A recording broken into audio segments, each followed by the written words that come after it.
Bienvenidos a OOTO-TV, la investigación fuera de la oficina del pasado hacia el futuro de la salud. Esta vez estamos discutiendo deshonestidad, engaño y falta de sinceridad en las relaciones y el trabajo. Soy Sue. Y yo soy Bob. Hoy nos metemos de lleno en un tema. Bueno, un tema complicado, pero que nos toca a todos, ¿no? La falta de honestidad, de sinceridad, tanto en lo personal como en el trabajo. Así es. Vamos a explorar un poco cómo se ve esto, ¿no? Porque va desde esas mentiritas blancas que parecen inofensivas, Que todos decimos alguna vez. claro, hasta engaños ya más calculados. Y vamos a ver por qué es tan importante hablar de esto. Exacto. Veremos las consecuencias, que pueden ser, bastante serias para la confianza, para cómo trabajamos. Ujú. Y hasta para nuestra salud mental, ¿eh?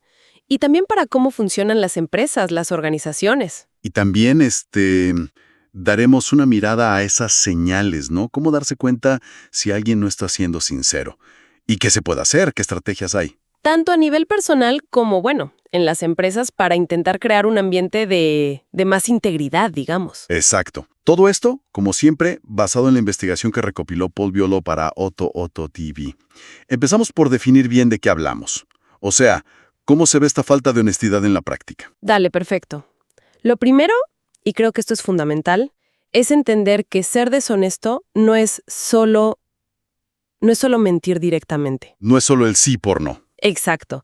Hay investigaciones, por ejemplo, las que menciona Darlene Lancer, que dicen que incluye también contar las cosas a medias, ¿viste? Ah, claro, la media verdad. Esa misma.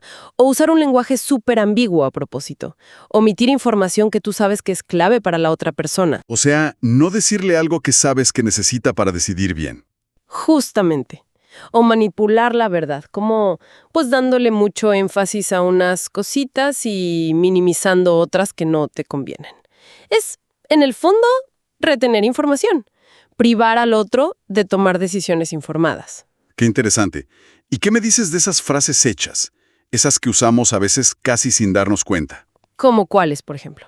Pues no sé, tipo, confía en mí. O mira, para serte honesto. O el clásico, sin ánimo de ofender, pero. Uf, sí, esas frases. Lucas Graham habla de eso. Dice que muchas veces las usamos para convencer o para que una crítica no suele tan dura, ¿no? Claro, para suavizar. Pero que si se usan mucho, pueden ser como una señal de alerta, una banderita roja. Porque la sinceridad de verdad, la que se siente, pues no necesita anunciarse tanto, ¿o sí? No, claro, se nota. No hace falta decir, ahora voy a ser sincero. Exacto. Se siente, no se pregona. Y si llevamos esto al trabajo, ahí se ve de maneras súper concretas. A ver, ¿cómo? Pues mira, Christian Hart y otras fuentes hablan de ejemplos clarísimos. Desde mentir en el currículum, ¿no? O sobre lo que sabes hacer. Sí, inflar un poco las habilidades. O exagerar cuánto trabajaste o qué tan bien te fue en un proyecto. Ocultar errores, eso es un clásico. Uy, sí. Que nadie se entere. Adjudicarse el mérito del trabajo de otro. Usar el chisme, el cotilleo, para dejar mal a un colega. Eso es muy bajo. Sí. O incluso llegar a inventar pruebas. Y claro, está la famosa táctica de cubrirse las espaldas, el CYA. El cover your ass, sí. O buscar tu propio beneficio aunque pises a los demás. Hay de todo. Aunque, a ver, pongamos un pequeño matiz. Porque el mismo Hart dice que a veces, la gente no miente por pura maldad, no. ¿A qué te refieres? Que a veces puede ser por miedo, miedo a que te critiquen o por vergüenza. O incluso por intentar, quizá, no sé, proteger los sentimientos de alguien. Las famosas mentiras piadosas. Ah, las mentiras benevolentes. Sí, es verdad. Es un punto interesante para pensar, ¿no? ¿Son siempre malas o hay niveles? Claro, hay grises ahí. Definitivamente. Pero si vamos a las causas un poco más profundas, hay modelos de personalidad, como el Exaco. El exaco. Sí, es un modelo que mide 6 dimensiones de la personalidad. Y una de ellas es justamente honestidad-humildad. Es como una escala, ¿viste? Ajá, La gente que puntúa bajo en esa escala tiende más a manipular, a saltarse las reglas si les beneficia y a sentirse un poco superiores, digamos. ya veo. En cambio, los que puntúan alto suelen valorar más la justicia, ser más genuinos, más modestos. Esto ya te da una pista de que sí hay ciertas predisposiciones individuales. Qué interesante eso de la personalidad. Pero vayamos al impacto, a las consecuencias. Porque vivir o trabajar rodeado de falta de honestidad, eso debe ser tremendo. Uf, sí, las consecuencias son enormes. Paul Trevino y Steven Mentz señalan algo fuerte. Cuando alguien se crea como una fachada, una personalidad falsa. Como un personaje. Exacto. Eso puede traer problemas psicológicos serios. Hablan de depresión, de ansiedad y de una desconfianza que se vuelve general, ¿viste? Hacia todo y todos. Qué terrible. Y Darlene Lancer añade que la deshonestidad va como comiendo por dentro la autoestima. Puede llevar a sentir una vergüenza muy, muy tóxica. Incluso se habla de problemas físicos, dolores de cabeza, problemas estomacales, ligados al estrés de mantener la mentira. Increíble. ¿Y en las relaciones personales? Ahí debe ser devastador. Directo al corazón. La confianza, que como dicen varios autores, Treviño, Mintz, Lancer, Hart, es súper delicada, como de cristal. Se hace añicos. Exacto. Se puede romper. Y a veces ya no hay vuelta atrás. Se corta la posibilidad de tener una intimidad real, se crean distancias, sospechas. ¿Y la persona engañada cómo queda? Pues imagínate, confundida, ansiosa, sintiéndose traicionada hasta el fondo, y empieza a dudar de sí misma, de lo que vio, de lo que sintió. Es realmente devastador. Es que la confianza es la base de todo, ¿no? Y por eso es que comprender la deshonestidad, el engaño y la falta de sinceridad en las relaciones y el trabajo afecta a las relaciones, las decisiones profesionales y a las acciones. Es fundamental entender esto. Totalmente. Y en el trabajo, Bob, el efecto puede ser catastrófico para una organización. ¿Cómo así? La moral del equipo se va al piso. Hay fuentes que analizan esto, la falta de rendición de cuentas, y dicen que los empleados se desmotivan, se desconectan. Pierden el compromiso. Claro, empiezan a sentir que su esfuerzo no vale nada, que da igual lo que hagan. Y esto, como señalan otros estudios, se traduce directamente en que baja la productividad, aumentan los errores, no se cumplen las fechas. Es como una bola de nieve. Una bola de nieve que crece y arrasa. Porque esa desmotivación, esa falta de confianza, me imagino que hace que la gente buena se quiera ir, ¿no? Pero por supuesto, la alta rotación de personal es una consecuencia directa. La gente busca lugares donde se sientan valorados, donde las cosas sean claras, donde haya responsabilidad. Tiene sentido. Además, la reputación de la empresa. Eso se daña muchísimo. Y recuperarla cuesta, un montón. Y ni hablar del impacto económico. Hart y otros estiman que las empresas pierden billones, por fraudes y engaños internos cada año. Es un costo altísimo por donde lo mires. Altísimo. Queda clarísimo que la deshonestidad, el engaño y la falta de sinceridad en las relaciones y el trabajo son extremadamente dañinos y destructivos. No hay duda. Estás escuchando OTOTV, con investigación del autor Paul Bulow. Pero entonces, la gran pregunta es, ¿por qué? ¿Por qué pasa tanto?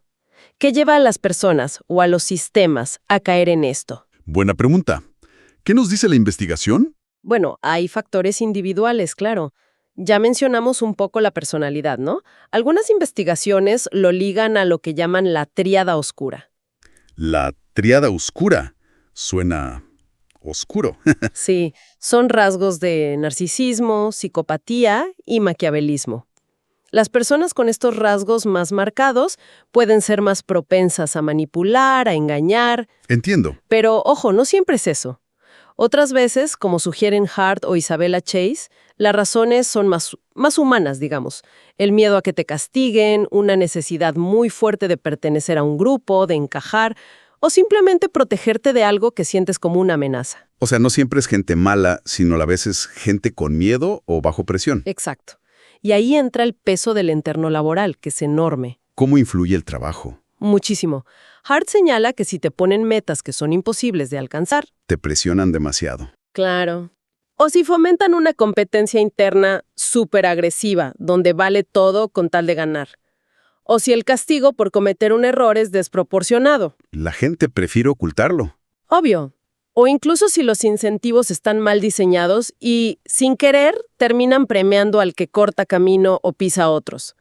Todo eso puede empujar a la gente hacia la deshonestidad, incluso a gente que normalmente no lo haría. Y la falta de canales seguros para hablar de robes, me imagino. Fundamental. Si no puedes decir me equivoqué sin que te crucifiquen, pues lo vas a esconder. Es natural. Tiene lógica. Y aquí viene algo súper interesante que plantea Engaged Organizations. Dicen que muchas veces esta falta de responsabilidad no es solo cosa de individuos, de manzanas podridas. Entonces, Está metida en el sistema, en cómo se organiza la empresa, en cómo se evalúa. Explican que muchos sistemas separan el qué lograste del cómo lo lograste. mira tú. O sea, importa el resultado, no el camino. Exacto. Y al final, ¿a quién premian? Pues a veces más al que tiene más poder o al que sabe venderse mejor que al que realmente hizo el trabajo bien y de forma ética. Qué fuerte eso. Y me suena esa hipocresía que a veces se ve, ¿no? Totalmente. Engage Organizations también habla de eso. Líderes que dicen, la gente es lo más importante, pero después toman decisiones que demuestran lo contrario. Exacto. Priorizan la ganancia rápida o contentar al accionista por encima de los empleados o los clientes. Tratan a la gente como un costo que hay que minimizar, no como un activo valioso. Esa doble vara, esa disonancia crea un ambiente tóxico, cinismo puro. Y eso me hace pensar, esa dinámica se puede usar incluso políticamente. Absolutamente. Hay análisis históricos como uno de Yale University Press sobre la Unión Soviética que muestran cómo se usaba la acusación de falta de sinceridad al partido como un arma terrible. ¿En serio? Sí, proyectaban la sinceridad sobre unos y se la negaban a otros, y eso podía tener consecuencias fatales. Y aunque suene extremo, esa misma lógica de señalar la insinceridad ajena se puede ver a pequeña escala en trabajos tóxicos. ¿Cómo?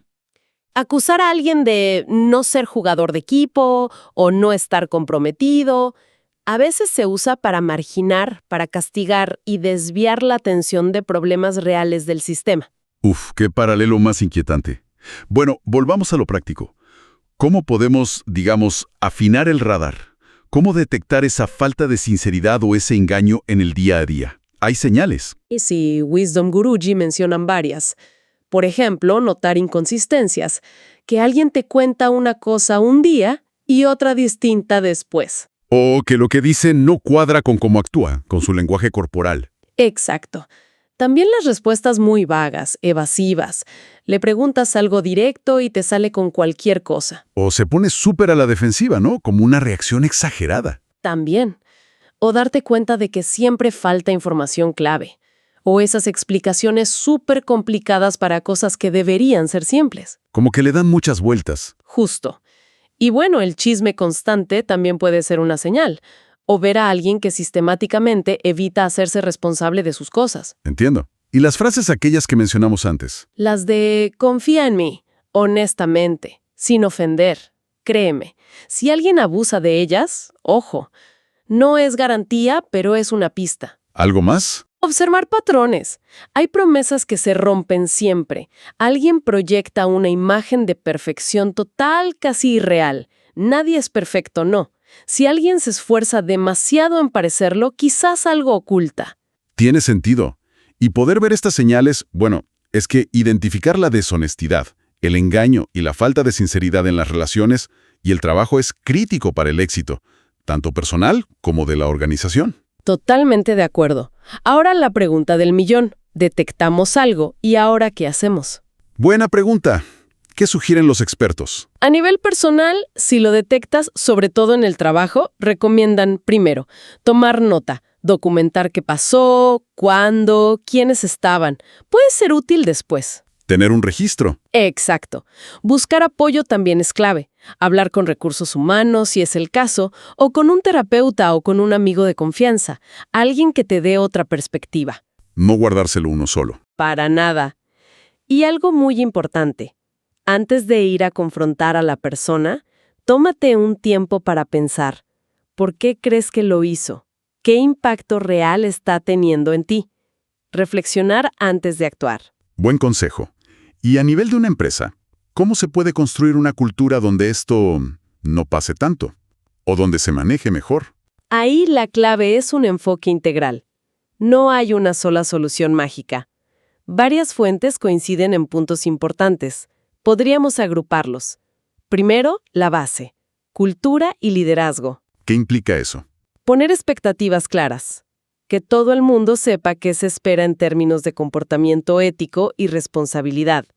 Y lo más importante, que los jefes, los líderes, den el ejemplo. Que sean transparentes. Eso. Que admitan sus errores, que muestren humildad. Que no pidan lo que ellos no están dispuestos a dar. Fundamental. ¿Qué más? Segundo punto. Comunicación y feedback. Hay que fomentar una comunicación abierta. Que la gente sienta que pueda hablar de problemas, de errores, sin miedo a que le corten la cabeza. Crear un espacio seguro, lo que llaman seguridad psicológica. Exacto. Eso es vital. Y dar feedback seguido, que sea útil, constructivo, tanto para decir esto está bien, como para decir esto hay que mejorarlo. Que la gente sepa a qué atenerse. Y el tercer pilar serían los sistemas y la responsabilidad.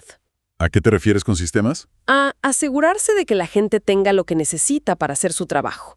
Recursos, apoyo, formación. Implementar formas de medir el desempeño que sean claras y justas para todos. Que no dependan de quién te cae mejor. Exacto. Y súper importante, reconocer y premiar activamente a la gente que actúa con integridad y se hace responsable.